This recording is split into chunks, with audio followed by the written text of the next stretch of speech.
What's going on, guys, and welcome back to another video. So in today's video we're going to discuss if there's a potential stock market crash on the horizon following this massive bubble over the past few weeks or even months since the crash in March, and we'll also discuss my plan going forward. So as it stands, I currently have just over €3,000 in my trading 2-on-2 portfolio, which is up just under the 4% mark at €114.17, which is 3.92%.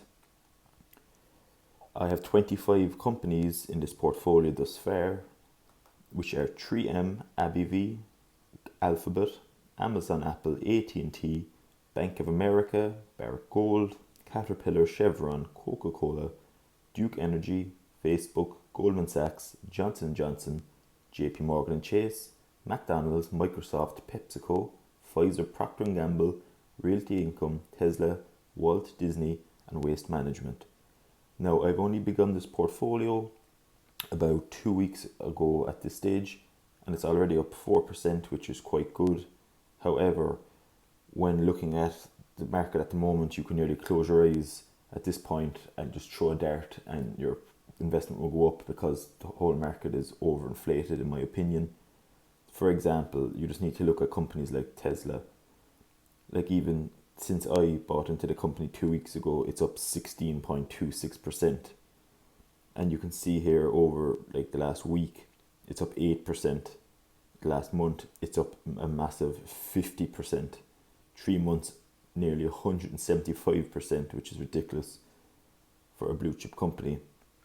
And over the last year, it's up 927%. And that's just outrageous. You can see even at the 1 month period, look, like you can see the chart. It goes from, like, say, under the 2000 mark, 1500 mark, and just goes up drastically. And it's not just that one company. For example, you could look at any of the tech companies also. Just for example, let's say we go into Apple. Like Apple, like the prices are ridiculous over the past few weeks and months as well for Apple. It just seems to me to do no wrong at the moment either. And I know there's a stock split coming up as well, but all of these companies, like especially not even the dividend companies that are kind of the tried and tested, like Coca-Cola, which is it barely moves. It's like a bank stock as such. It's a very safe position. It's already up 4% as well in the last few days. It's crazy how fast it's going. But what comes up must come down. And I feel that since the crash, the valuation of some of these companies is getting ridiculous at this stage. It's going too high, which you need to kind of heed some caution as well at this stage, because it can't always go up. So you need to have a plan set in place for what happens when the market crashes. So you just need to look at some experts such as Warren Buffett, which in my opinion is probably one of the best value investors ever. He was saying that the investors should be wary of a stock market crash. Leaving the party too early can cost you as much as leaving too late, which is certainly correct. He's hesitating that everyone's kind of jumping into the market. Basically, the summary of this report is that he feels that everyone kind of is on the bubble of the tech bubble, and everyone's just throwing all the money at Tesla. They're all tech heavy, as you can see here in the Nasdaq. He feels that everyone's just pumping money into tech companies, which I was even trying to explain to my parents earlier, is that they couldn't understand why I wasn't putting more money into those kind of tech positions, even though they're going up and up. Like I have, like as you can see, I have positions in the tech companies. I have is Google, Amazon, Apple, Facebook, Microsoft. They couldn't get over why I wasn't actually throwing all my money into those positions, but you need to realise that they're hyperinflated at the moment. So as such, I'm kind of happy if they keep going up for the positions I have, but it's unrealistic as well in the long term that they can't keep on going at that rate. So in my opinion, I feel that like I'm better off at this moment in time putting more money into the kind of more tried and tested, kind of the more kind of the banking kind of stocks, the Coca-Colas, the PepsiCos, those kind of stocks. at the moment to kind of counteract the bubble of the tech stuff. So as you can see, like throughout this, he's warning investors that there's a stock market bubble, which is kind of obvious, but he's also advising investors to diversify in this article. He was saying also things like Apple, Amazon, Microsoft, Google, Netflix, Facebook, they were crazy all-time highs and peaks. So what must come up must go down. You also need to realize that markets are cyclical. So there's 4 stages, as you can see here from the Investopedia article. There's 4 stages in a market cycle. The first of these is being up down here, the accumulation phase. So this phase occurs after the market has bottomed and the investors, corporate insiders, or value investors and early adopters put their money into the positions. Then it's the mark up phase. At this phase, the market has been stable for a while and is beginning to move higher. Distribution phase. At this phase is the third phase, and sellers begin to dominate.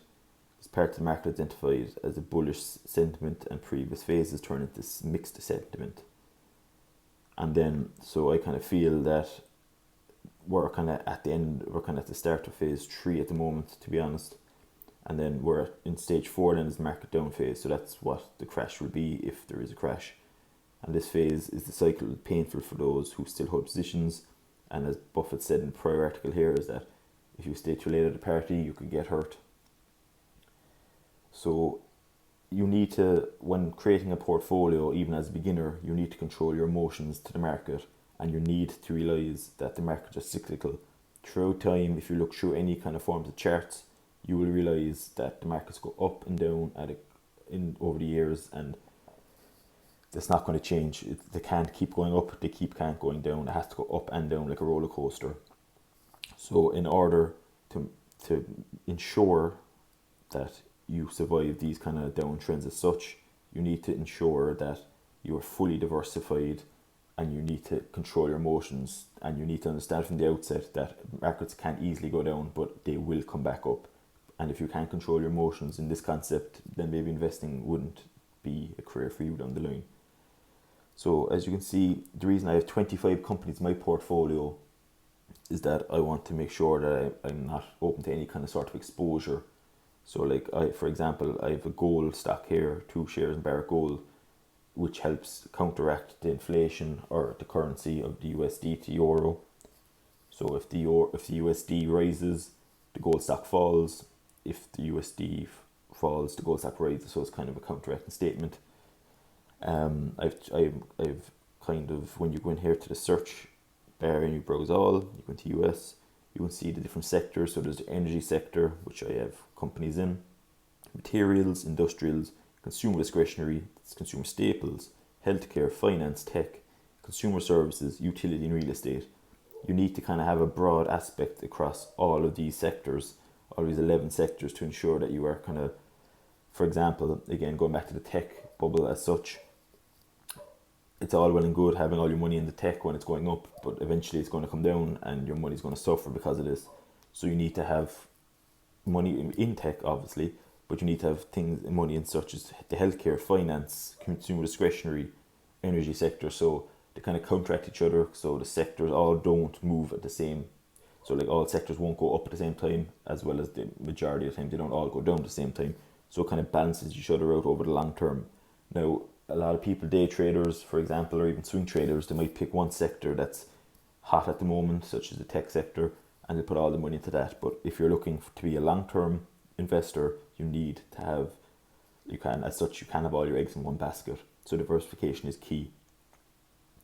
So my plan going forward is that even though the tech sector stocks are going higher and higher, I feel they're too high.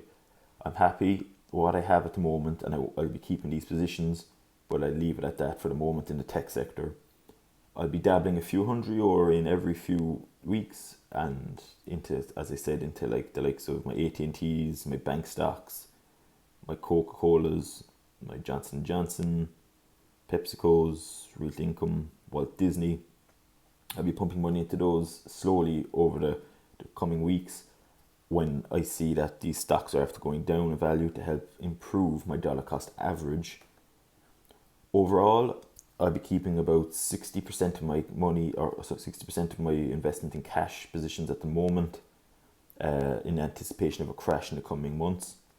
Like, you got to realize as well that the presidential election will be coming up as well soon, so that could also alter the markets. And I feel that by doing this approach, it's a win-win situation for me, because firstly, if I have a large enough cash pool ready for if there is a stock market crash, and obviously I'm no expert and I can't predict the future, but if there is a crash in the coming months or weeks, I'll have a large cash position to buy up a lot of cheap, well-built companies, which will increase again over the long term because they're well-established companies. And if there isn't a stock market crash, then it's also good for me, because the positions I currently have at the moment, then are going to rise even further. So in as such, you can't really lose as such then in that situation. So I'll have cash position if it keeps going up. And you got to realize also, like, if the pandemic, we're still in a pandemic, and when we go back to the winter months, if the virus comes back again, that could cause a drastic, like, second pump into the market, which could really destroy a lot of companies, especially smaller companies. So I feel that every investor at the moment, volatility isn't as such a risk. It's more of an opportunity, in my opinion. But you can't always think that you can't always think that the stock market will always go up. It has to come down again. And the people that make money in this over the long term realize this and have a plan in place. So that would be my plan over the next few weeks and months. And obviously every step of the way in this portfolio, I'll be documenting to share the highs and lows, and things that go right, things go wrong, things I've done right and things I've done wrong. So with that being said, that brings the end to today's video. Thanks very much for watching. It'd be great if you like this video to smash the like button, and especially it'd be great if you could consider subscribing to this channel, as my next target is to get to 250 subscribers. Thanks very much for watching, and I'll see you guys in the next video.